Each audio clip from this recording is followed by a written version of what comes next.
¿Qué pasa si un obispo descubre que tiene un hijo de hace 40 años? Es una pregunta que parece sacada de una novela, de esas en las que el pasado se despierta cuando ya nadie lo espera, pero no es ficción, es una posibilidad humana, real y profundamente inquietante dentro de los muros de la iglesia. Imaginemos la escena: un hombre que ha consagrado su vida entera a Dios, que ha renunciado al matrimonio, a la paternidad, a los placeres íntimos de la vida cotidiana, que ha subido los peldaños del ministerio sacerdotal hasta convertirse en obispo, un guía espiritual, un pastor, un hombre que muchos consideran santo, y de pronto, en una tarde cualquiera, una carta, un rostro, una llamada, una verdad que rompe 40 años de silencio. Tiene un hijo de carne y hueso, un hijo que nació cuando él era apenas un joven seminarista, o quizá un sacerdote recién ordenado, un hijo oculto, criado por su madre en la discreción, sin jamás exigir nada, hasta ahora. ¿Qué pasa con el alma de ese obispo? ¿Qué ocurre en su conciencia? ¿Qué piensa al mirarse al espejo, al saberse ahora no solo padre espiritual de su diócesis, sino padre biológico de una vida que no crió, que no acompañó, que no conoció? La Iglesia Católica, desde hace siglos, exige a sus sacerdotes el celibato, no porque desprecia el amor conyugal, sino porque propone una vida de entrega total a Dios y al pueblo. El obispo, como pastor supremo de su comunidad, es llamado a ser imagen de Cristo, esposo de la Iglesia y símbolo de una vida ofrecida sin reservas.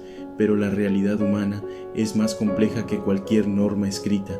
Tener un hijo no descalifica automáticamente a un obispo. No es pecado tener un hijo.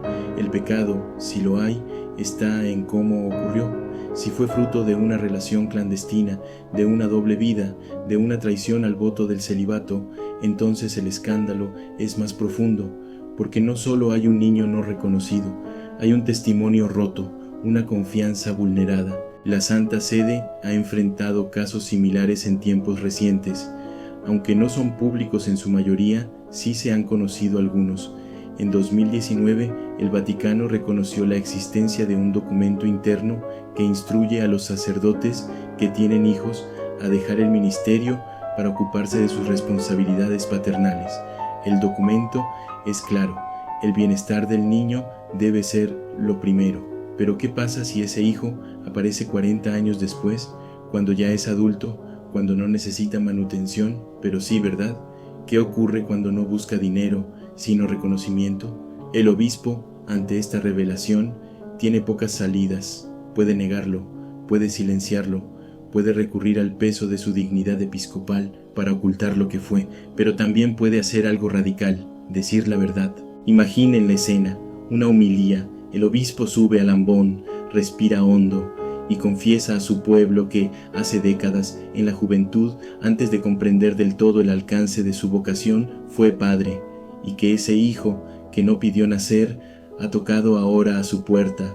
¿Sería escándalo? Sin duda, pero también podría ser redención, porque un pastor que se muestra vulnerable, que no se esconde tras la mitra o el báculo, puede tocar el corazón de sus fieles más que 1000 sermones perfectos. Y también está el hijo. ¿Qué siente ese hombre o esa mujer que lleva 40 años viviendo con una pregunta sin respuesta?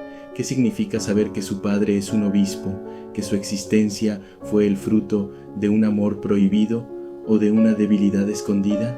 Tal vez ese hijo no quiere nada, solo mirar a los ojos al hombre que lo engendró, sentir que su historia tiene nombre, que su sangre tiene raíz, o quizás quiere justicia, reclamará lo que no tuvo, exigirá lo que le fue negado. Y aquí aparece otra tensión, la pública y la privada.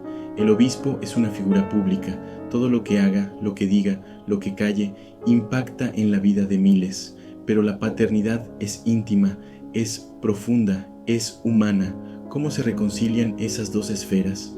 En algunos casos, Roma puede aceptar que el obispo continúe en su cargo si se prueba que el hijo fue concebido antes del sacerdocio o en circunstancias que no comprometan la credibilidad de su ministerio.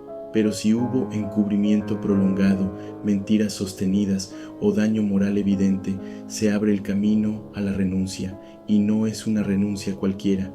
es un descenso desde lo más alto de la estructura eclesial hacia la tierra firme de la fragilidad humana. Es admitir que, incluso en los altares, la carne tiembla, que la fe no borra el pasado, que la santidad no excluye el error. El pueblo a veces puede ser más misericordioso que la propia estructura eclesiástica. Muchos fieles entenderían, no justificarían, pero sí perdonarían, porque detrás del hábito hay un hombre, y ese hombre un día amó, o cayó, o fue inconsciente, y de ese momento nació una vida. También hay un aspecto profundamente cristiano en todo esto. El Hijo no es una mancha, no es una vergüenza, es un ser humano, digno de amor y verdad. Es el fruto de una historia compleja, pero no indigna. Si el obispo tiene la humildad de reconocerlo, si lo abraza, si lo presenta como parte de su historia, no como sombra, sino como luz recobrada, podría convertir el escándalo en un acto de reconciliación, y quizás, al final, esa verdad tardía, inesperada, incompleta, se convierta en mensaje, porque no hay nada más evangélico que la verdad dicha con lágrimas, que la caída asumida sin excusas, que el amor reconocido, aunque llegue 40 años tarde. El descubrimiento no solo sacude al obispo y a su hijo, también impacta a quienes lo rodean, los sacerdotes de su diócesis que han visto en él un ejemplo de fidelidad, los laicos comprometidos que lo han admirado en silencio, las religiosas, los jóvenes, los ancianos que han recibido consuelo de sus palabras. Todos ellos, de pronto, se ven obligados a confrontar una paradoja. El pastor que les hablaba del Evangelio también guarda cicatrices que nunca mostró. En este punto surge una pregunta difícil. ¿Puede alguien seguir siendo guía cuando su historia personal contradice la imagen que proyectaba? La respuesta no es sencilla, pero quizá el liderazgo más auténtico no nace de la impecabilidad, sino de la transparencia, de saber decir, también yo he errado, también yo he vivido cosas que no caben en los libros, pero aquí estoy, sin máscaras y con la esperanza intacta. Al final, lo que está en juego no es solo una reputación, ni siquiera un cargo dentro de la jerarquía eclesial. Lo que realmente se pone a prueba es la capacidad del corazón humano para integrar su historia, por rota que esté, y ofrecerla como testimonio de redención, porque un obispo que reconoce a su hijo, que lo nombra, que lo abraza, no pierde autoridad, gana humanidad, y quizá en esa humanidad redescubierta renace su vocación más profunda. Tal vez ese sea el mensaje más poderoso que pueda dejar a su pueblo, que la verdad, aunque duela, siempre es semilla de libertad, que el amor, incluso cuando llega tarde, todavía tiene fuerza para sanar, y que, por encima de las normas y las caídas, hay una misericordia que no mide el tiempo, sino el coraje de decir, este soy yo, con todo lo que fui, con todo lo que no dije, pero aquí estoy.